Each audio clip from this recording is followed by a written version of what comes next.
Sometimes I go and sit in that parking lot. It's right near here.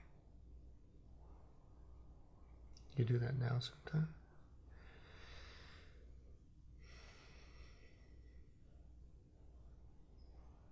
Why?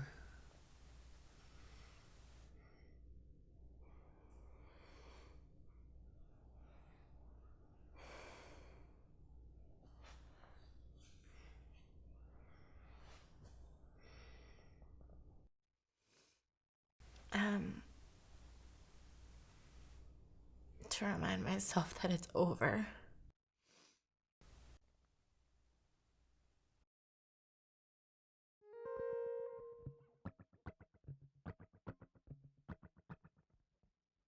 I wasn't afraid, I was a boy, I was a tender age. Mannequin naked, knew a lake and drew the laws of a page. Sure you want to do? I'm not sure I do. Okay. Okay. Are you sure you want to do this? Should I be asking you? No. Okay, so let's begin at the beginning. Let's begin at the beginning. So, in December of 2011, 12, my sophomore year. How old were you? 15. I went to a birthday party. I was having a bad night, and so my friend said that this would cheer me up. This guy across the room caught my eye, and he noticed me too. He was friends with the birthday girl, and I knew the birthday girl, so she noticed us looking at each other, and she exchanged our numbers for us. And then that night, I guess, he texted me, and I went to a party at his house, a New Year's party, and then we had our first kiss at midnight when the fireworks were going off, and his whole family was there, and people took pictures, and it was like this big thing. And he said, "Leah, will you be my girlfriend?"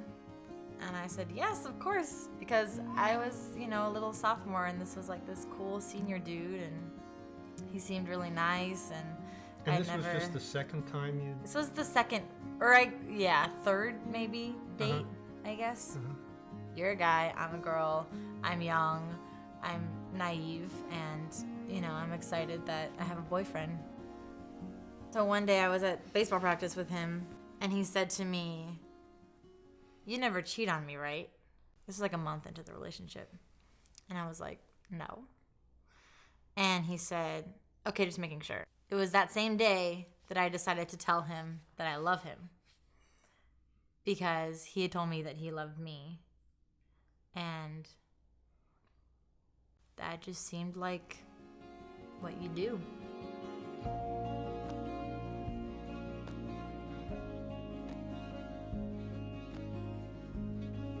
He would start making up crazy stories.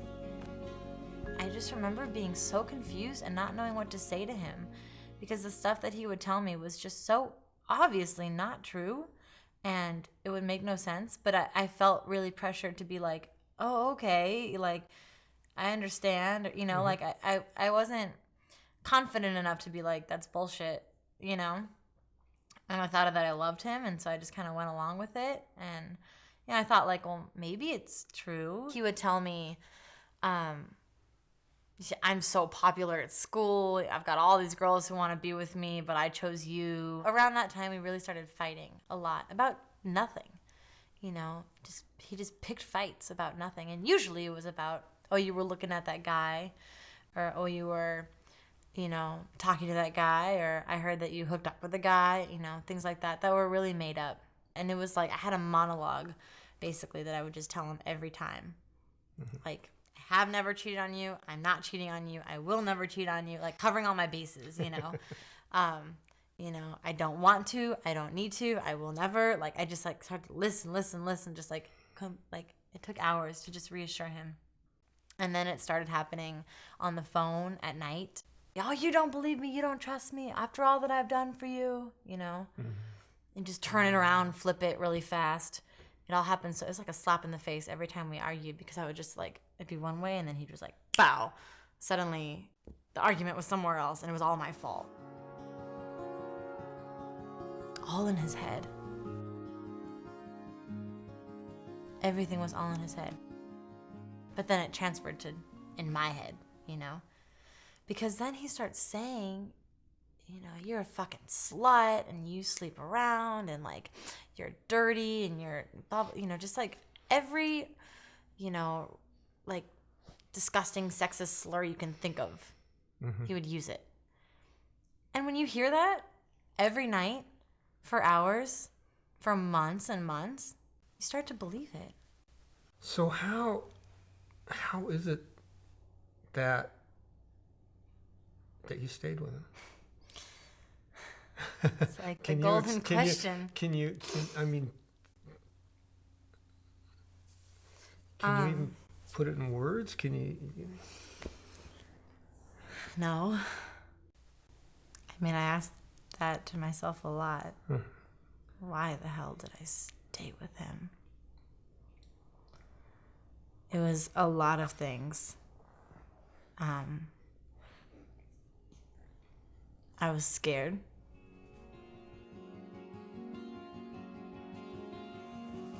Get in the fucking car. So I got in, and he was just screaming and screaming, and then suddenly he turns to me and he puts his hands around my neck. And he just holds on for a really long time, really tight. And I couldn't breathe. I was like coughing, gasping for air, and like holding on to his hands, trying to get them off of me. And he had this look in his eyes. Like, I thought that was the last thing that I was ever going to see.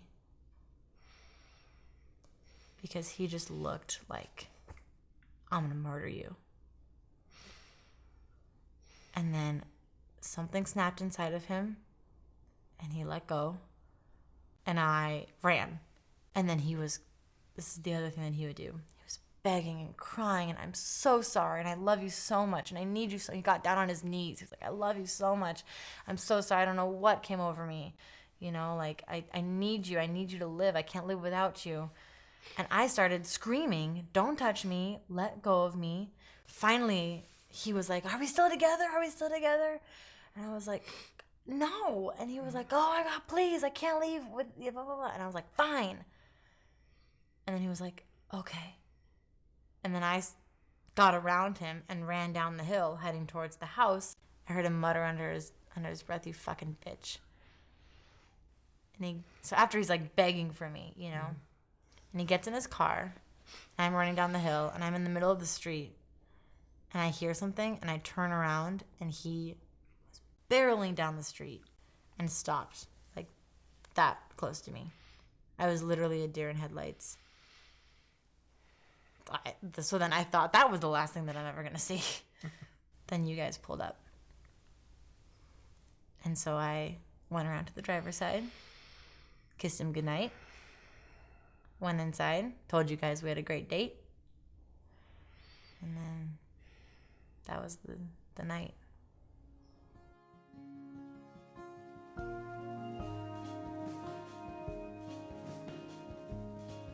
Somehow he had convinced me, really, to think that I needed him to breathe. You know, I thought I could change him.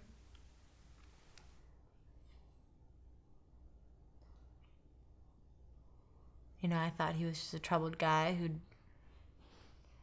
who I loved, and I don't know what I thought. I was confused. I was scared. I was afraid of being alone. I was so used to fighting for him that I never even thought otherwise.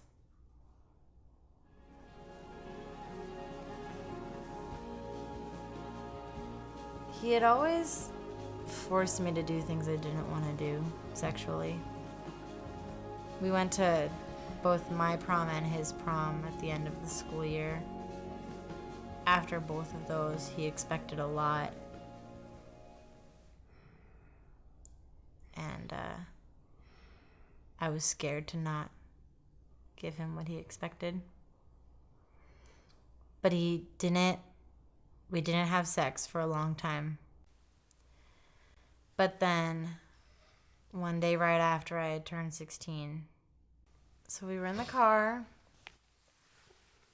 and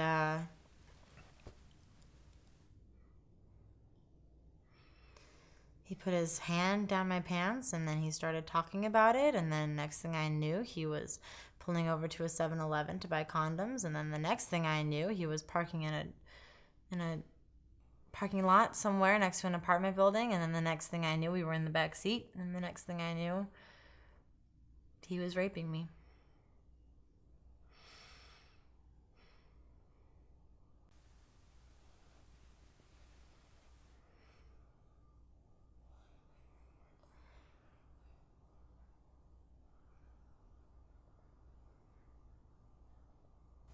I was crying so much.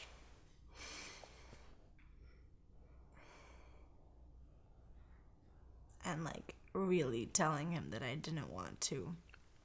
And asking him to stop. And he just kept telling me, it's okay. This is good. I love you. But I knew it wasn't okay. But then I also knew that from then on, I wouldn't ever be able to say no. He would come over every night. After he was done, he would just leave. I would try to like cuddle with him or talk to him, and he would just get up and leave. So I'd cry myself to sleep, and then I'd wake up to a text from him that says something along the lines of, "So who came over after me last night, you slut?" And then all day we'd fight about it, and then he'd come over that night, and it would just go in circles forever, it felt like.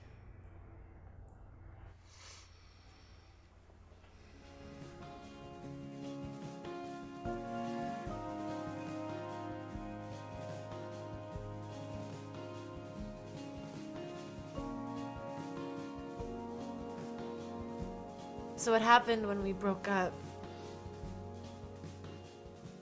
I don't remember what the fight was about, but I remember getting really mad and like throwing my phone across the room and shattering it. And then you guys came in because I was yelling so much, and I told you guys that we had had sex, and I felt like the slut that he always told me that I was.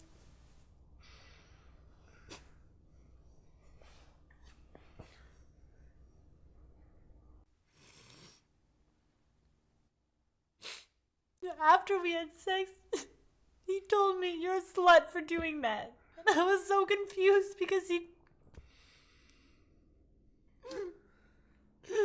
told me, "I trust you more afterwards, and I love you, and I want to do this with you." And then after it happened, he's like, "You're such a slut. You just gave it up that easily." It was like a game to him.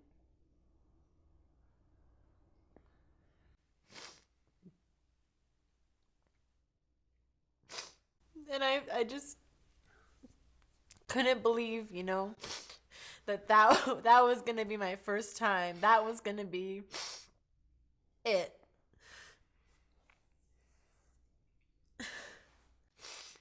So then when we broke up that first time, I was so conflicted because part of me wanted to get back together just because I didn't want it to end that badly with the guy who I had done it with the first time. And I didn't think it was rape when it happened. And you did get back together.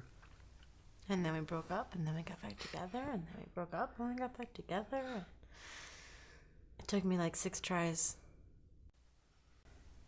And he said, "Don't you want to marry me?" And then I was like, "No." No, I don't want to marry you, and I don't want to be with you. And then suddenly it just like all made sense. Suddenly I had all this confidence, and I just, I don't know. I don't know where it came from. And then I started getting text messages that were all of those things, you know. I love you, I need you, I don't need you. I'm gonna kill myself. I'm gonna kill you. I remember telling my cheer coach, like, showing her these text messages that I got during cheer practice one morning. And she was just like, "I would call the police." And I was like, no.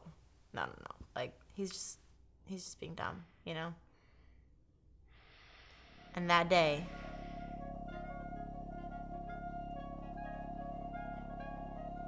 I was in math class, and my good friend was next to me, and she was like, "Leah, what was all that weird stuff you were texting me last night?" And I was like, "What are you talking about?" And she was like, "Yeah, you started texting me at like midnight. All this weird stuff about your ex." And I was like, "I was asleep at midnight." And so she showed me her phone of all these messages. He was in my room.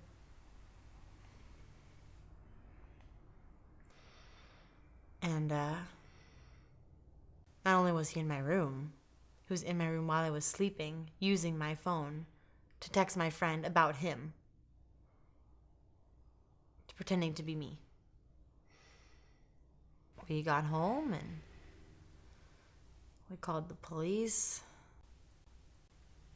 They came and they took fingerprints from the window and they wrote down what the text messages said, and they said there's not really much we could do. Yeah. After that, we tried to get a restraining order. To my surprise, we got like the preliminary restraining, but then there was what was going on with you. And Yeah. that's the hardest part for me.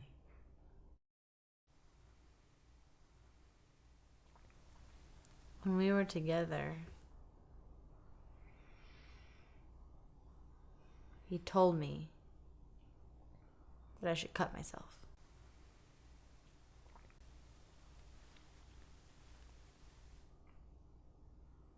Because I was an awful person, a bitch, I deserved it.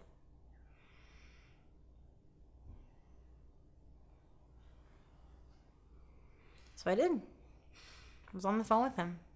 I had scissors in my hand. And I cut myself while he told me that I deserved it. And that started a long line of self-harm. Unbearable sadness. Leah and her friend have a system where Leah can rank her level of sadness from 1 to 10. Today was 10. This is March 13th. Today was 10, unbearable sadness. Leah's sadness roams through the house all night. I lie awake listening to it, feeling it, even while Leah sleeps. I know Marianne does the same. It folds itself around her and draws us in, and we can't stop it. It sucks all the air out of the room, darkens everything, leaves Leah limp and us desperate.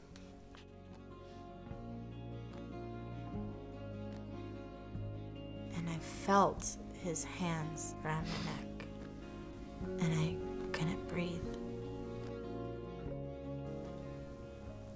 And I just kind of exploded.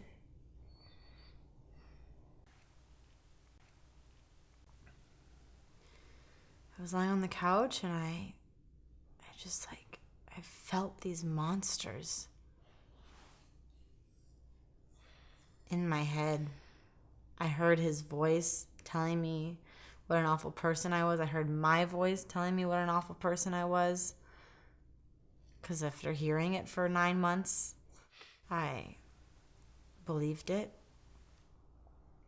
And I was so terrified and so scared and so in shock and disbelief. And I really just couldn't function. And so I got up and I started screaming. And I went to the kitchen and I got a huge knife and I started hacking away at my wrist. I held it up to my neck for a really long time.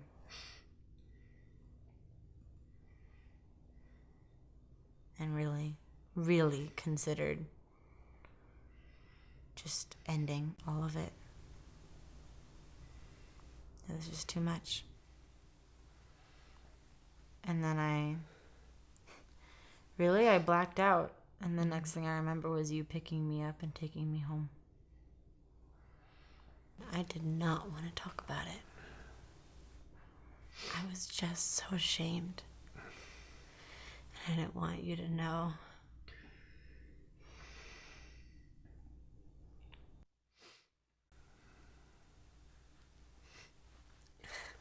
And we were terrified. Yeah, I'm sure.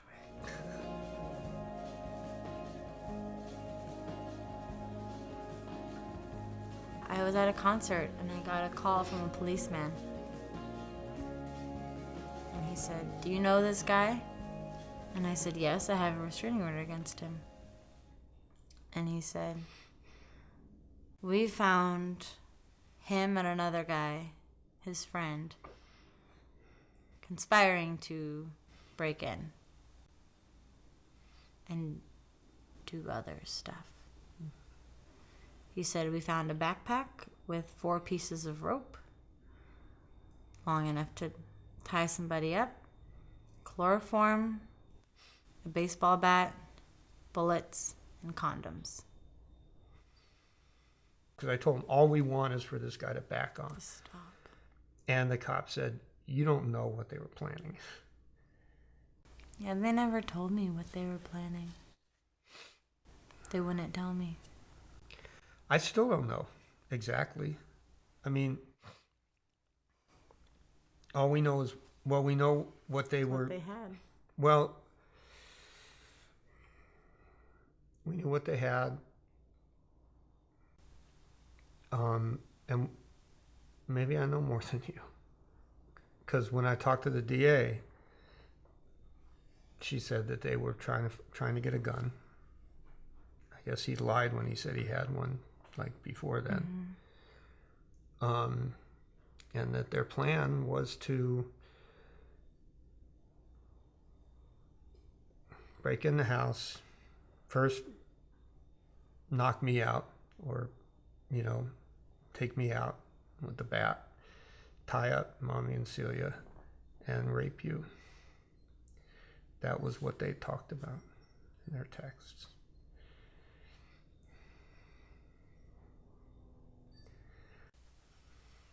And that's why they pursued it.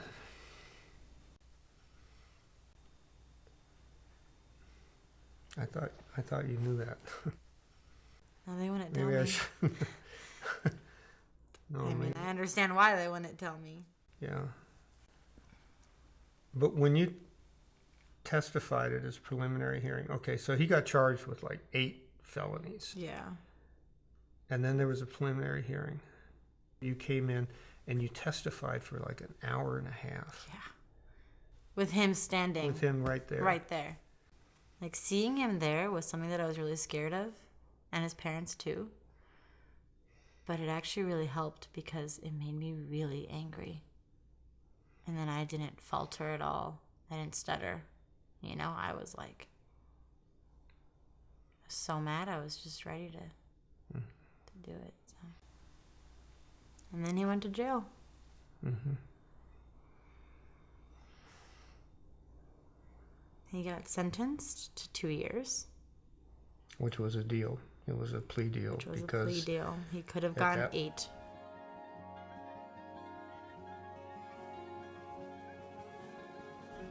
This was an email that I wrote to Mommy while we were in New York. Leah told me when we were first here that what has been most helpful to her is the fact that people who have experienced with this, like her therapist, are telling her that it will get better. It will get better, but it's hard, a hard road. She believes that, something I was surprised to hear from her. It's more she believes that it can get better, not yet convinced that it will, but she's fighting so hard to get there. And she's incredibly honest. She's not holding anything back because she knows it all has to get out there for her to look at it and understand it. But she isn't succumbing, she's fighting. You're right, how could you possibly be ready for this? But we have to be. It's here, and we're all going to fight through it. And she's doing exactly what she needs to do, and we're all going to come out of it stronger and with a deeper bond.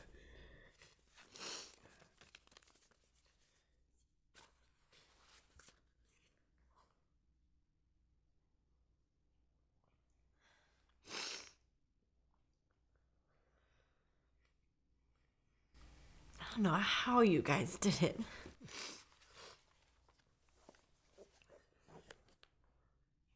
You were, it's just what we did. Yeah, you just have to. You don't have a choice. I never looked at it as something we were doing. I always looked at it as something you were doing.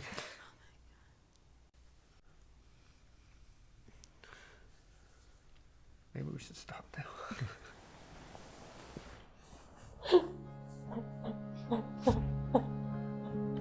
Love can hardly move